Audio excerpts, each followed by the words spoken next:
Gambar ini menunjukkan dahsyatnya banjir yang terjadi pada Senin pukul 8 pagi waktu Indonesia Timur. Jika kita lihat, inilah gambar video amatir yang terjadi pada saat banjir bandang menerjang permukiman warga. Banjir bandang yang membawa material ini tidak hanya menyapu harta benda warga, tetapi tentunya juga nyawa manusia.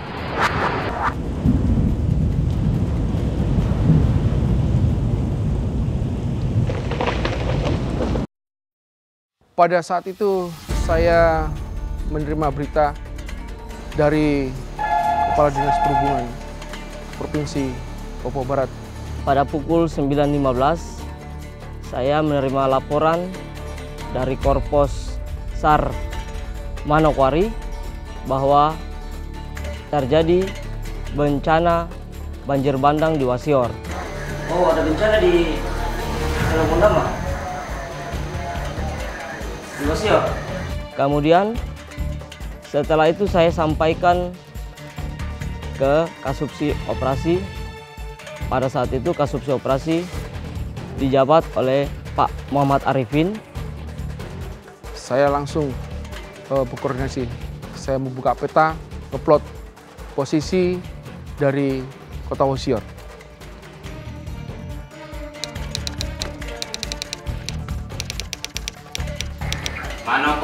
Manokwari Sorong. Sorong, go ahead. Manokwari Sorong, baru saja ada arahan dari Kasubsi Operasi.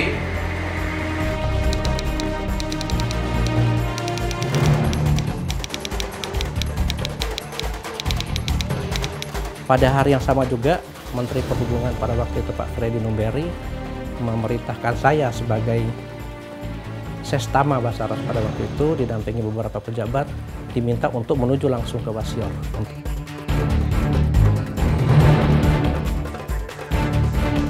Pada saat itu saya kumpulkan para reskur berkumpul di kantor SAR. Sekarang tanggal 4 Oktober 2010. Anda saya kumpulkan di sini karena ada kebenaran bahwa ada terjadinya banjir bandang Wasior. Tim dari Manokwari sudah bergerak dari siang tadi menggunakan kapal Trisila menuju Wasior. Siapkan tandu.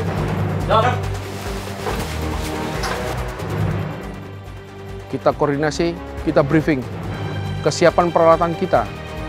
Reskuer sekarang ini Anda lengkapkan peralatan Anda, kesiapan peralatan Anda, kesiapan logistik Anda, kesiapan obat-obatan Anda, sehingga sampai di sana karena banjir bandang melenyapkan sebagian kota Wasior.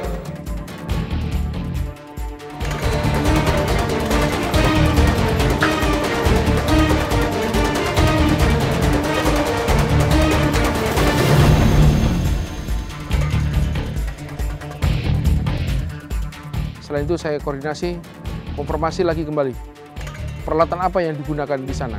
Kerja, siap, siap.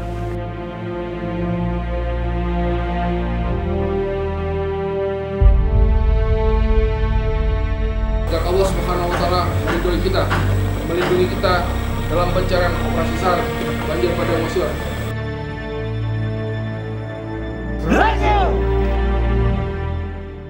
Keberangkatan kami dari Sorong, reskuer kami dari Sorong, bergerak menuju sana dengan perlengkapan SAR yang memadai.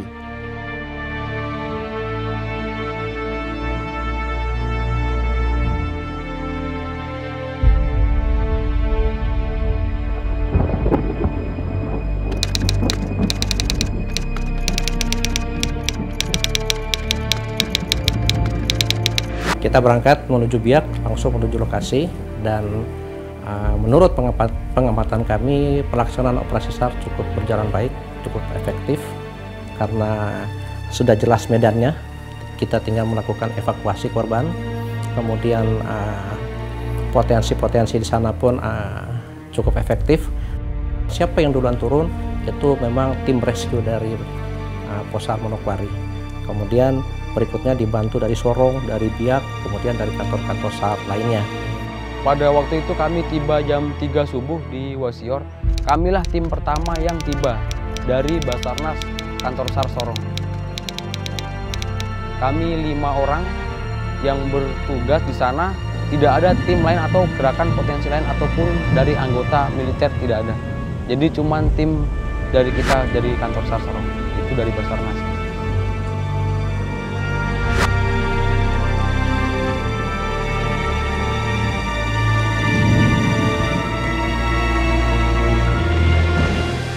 Selanjutnya, tim kami yang sebanyak 4 orang berangkat dengan KM Gracilia menuju Wasior. Tim Aju, yang pertama saya sendiri, Arif, yang kedua Akid, yang ketiga Bambang, yang keempat Rovinus, yang kelima Rohman. Pada waktu itu kami melakukan pencarian atau melakukan penelusuran untuk pelaporan tindak awal ke kantor SAR. Pada waktu malam itu juga kita tidak bisa melaporkan apa-apa, Pak, karena keadaan dan komunikasi kita emang tidak bisa digunakan atau tidak bisa berfungsi sama sekali. Jadi cukup kita melakukan evakuasi dan yang paling banyak yang ditemukan adalah mayat.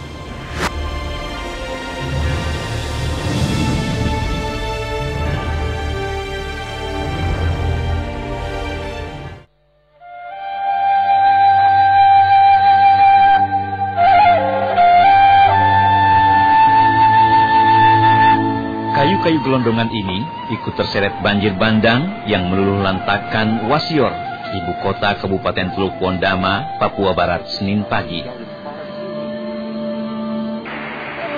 Hujan deras memang mengguyur sejak Minggu hingga Senin dini hari. Telaga yang mengalami pendangkalan di pegunungan sekitar Wasior diduga tidak mampu lagi menampung air.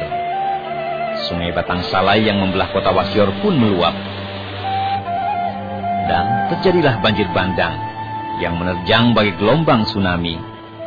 Pada hari kedua pukul jam 10 pagi, kita melakukan penyisiran dan pencarian korban.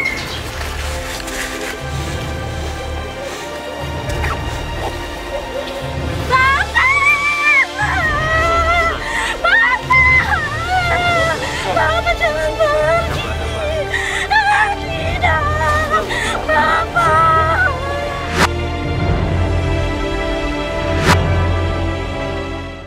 Jadi sambil kita melakukan penyusuran, saya sendiri yang menemukan anak kecil sekitar umur 4 atau 5 tahun, dia nyangkut di bambu.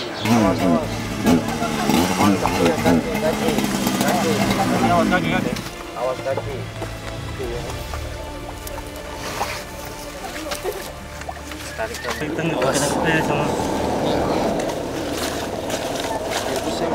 Dan selama 2 hari itu, jadi dia tidak makan dan tidak minum karena dia nggak bisa turun, keadaannya di pohon bambu. Jadi terpaksa saya yang evakuasi, saya gendong dia selama berjalan kaki selama 2 kilo menuju posko.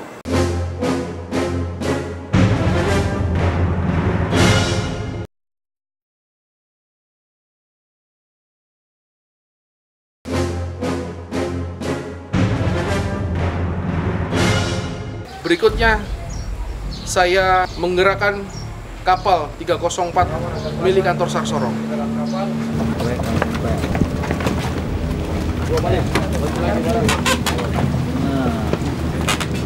Menuju Manowari.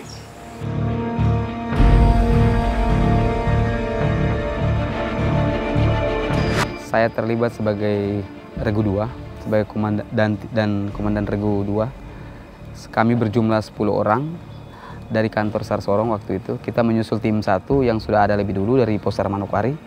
Kita berangkat dari Sorong dengan menggunakan KM Labobar.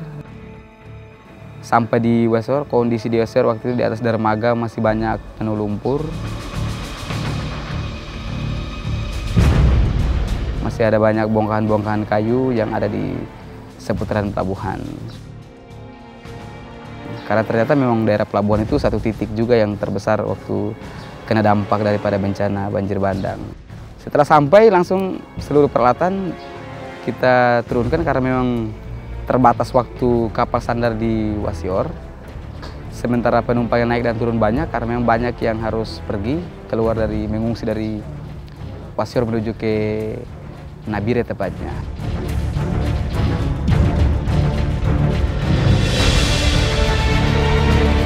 Saya tim kedua yang datang di lokasi bencana banjir bandang di Wasior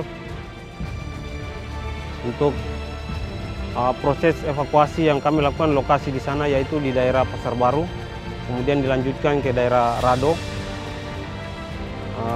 Kami tim kedua tiba dan bergabung dengan tim pertama kami yang sebelumnya dari Manokwari. Kami bekerja waktu pulang sore, tidak ada penerangan, yang ada cuma kami bawa headlamp masing-masing. Kemudian kami sempat saling tanya teman satu sama lain bagaimana tadi kami dalam proses pengevakuasian korban-korban tersebut. Itu kerjaan kami. Kemudian setelah itu ya kami istirahat untuk besok kami lanjutkan proses evakuasi.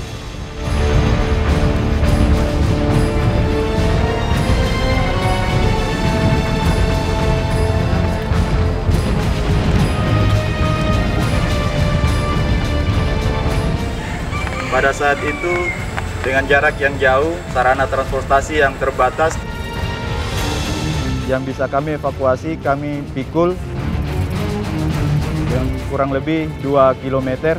Proses evakuasi dengan menggunakan alat-alat tersebut yang begitu minim, makanan dan minuman yang terbatas. Saya ingat pada saat itu, makanan kami sudah habis.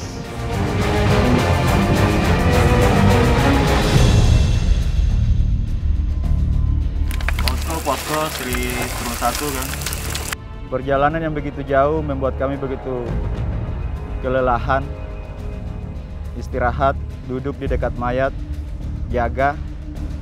Karena dikhawatirkan ada beberapa ekor anjing yang saya lihat dengan mata kepala saya sendiri, ada bagian-bagian korban yang dimakan oleh anjing.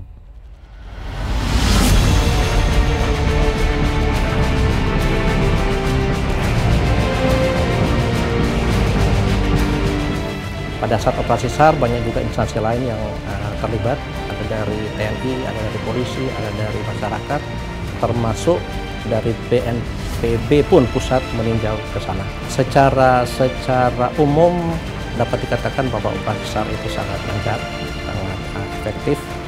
Kegiatan tanggap darurat untuk membantu saudara-saudara yang perlu dibantu, yang semula keadaan ini berakhir tanggal 18, kita perpanjang 2 minggu lagi sehingga semua kegiatan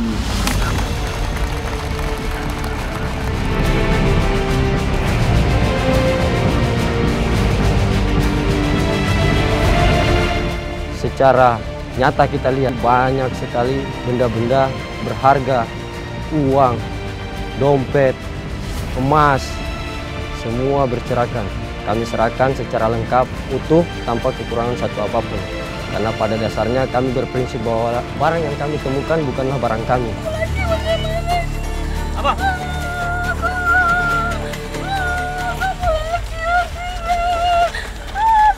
Dan tentunya korban ini, entah kami tidak tahu apakah masih ada keluarga yang ditinggalkan atau tidak, kami tidak tahu. Tapi apabila nanti ada keluarga yang ditinggalkan, semoga itu bisa bermanfaat. Nah, itu yang ada dalam benak kami. Tak sedikit pun kami berpikir untuk bisa kaya atau mencari keuntungan dari musibah ini. Tapi kami hanya menunjukkan dedikasi kami terhadap negara, terhadap sesama umat manusia. Yang pertama Pak, saya juga takut.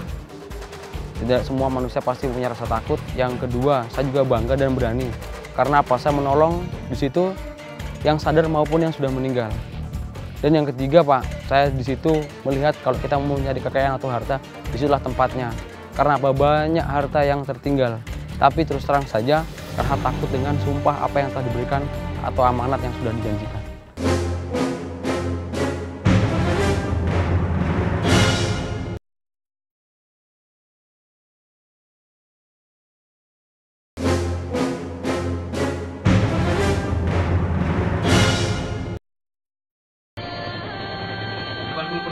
Hingga siang ini, banjir bandang di kota Wasior, Papua Barat telah merenggut 87 korban jiwa dan melukai ratusan lainnya.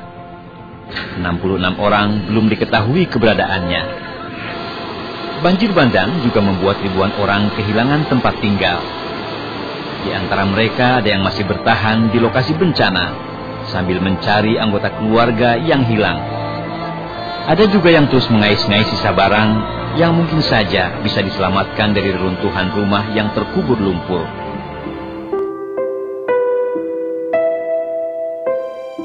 Saya sebagai manusia bangga bisa menolong jiwa manusia. Pekerjaan yang sungguh mulia yang saya lakukan adalah pekerjaan kemanusiaan yang benar-benar berarti bagi saya.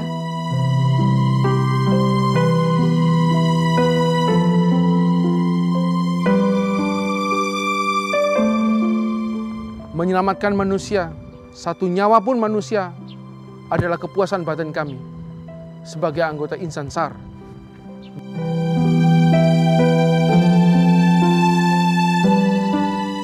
Itulah sepenggal kisah kemanusiaan yang terjadi. Dedikasi dalam tragedi telah mereka perlihatkan walau kendala menghadang di depan.